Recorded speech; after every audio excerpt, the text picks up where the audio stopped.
Amid the ongoing attacks by the United States and Israel on Iran, the United Arab Emirates, or the UAE, has increasingly become a target of Iran. At the beginning of the conflict, Iran's strategy was focused mainly on confronting Israel. However, it has now expanded that strategy and launched thousands of drones and missiles toward member countries of the Gulf Cooperation Council, also known as the GCC. From the very start of the conflict, Iran made it clear that it would target American military bases in the region. By focusing its attacks on the UAE, Iran is trying to send a strong message to both the United States and Israel, as the UAE maintains close relations with both countries. In today's top story, we take a closer look at why the UAE appears to be paying the biggest price in this conflict involving Iran. When the United States and Israel launched a joint military campaign against Iran on February 28th, Iran responded almost immediately.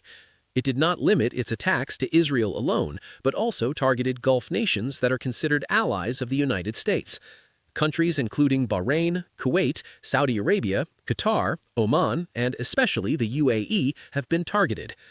Officials in the Gulf region say that in addition to U.S. military bases, Iran has also targeted civilian infrastructure. These include airports, residential areas, and most importantly, energy facilities. According to analysts, Iran is trying to expand the conflict in order to increase the overall cost of the war for all parties involved. At the same time, it is attempting to pressure Gulf countries to push their ally, the United States, toward accepting a ceasefire. In response, the UAE has taken an unusually strong stance against Iran and has warned that it could join U.S.-led efforts to secure the Strait of Hormuz. This position is considered different from the UAE's traditional policy, which usually focuses on dialogue and maintaining stable relations with neighboring countries. Regional media reports suggest that during the first 2 weeks of the conflict, Iran targeted Gulf countries even more frequently than Israel.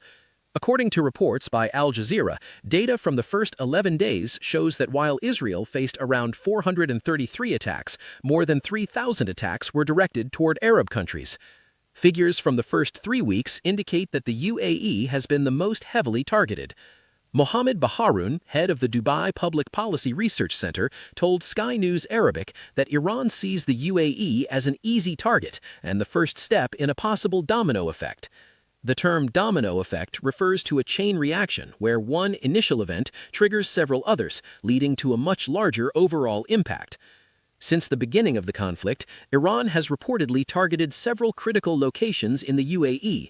These include gas facilities, the Bab oil field, Al Dhafra Air Base, major ports, oil storage centers, and even Dubai International Airport. Drone attacks have also been reported on the UAE consulate in Erbil, a city in the Kurdistan region of Iraq. Iran claims that it has the legitimate right of self-defense and that targeting U.S. missile sites located in the UAE is justified.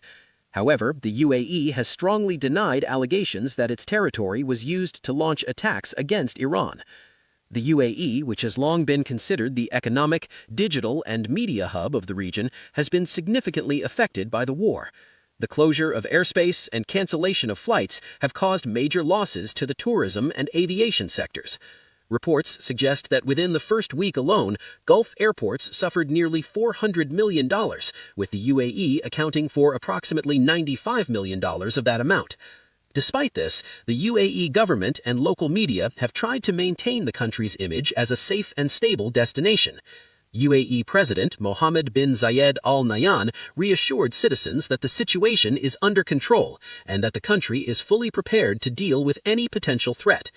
If we look at relations between the UAE and Iran, there had been signs of improvement since 2021. However, the current conflict has severely damaged those relations, with both sides now exchanging strong accusations.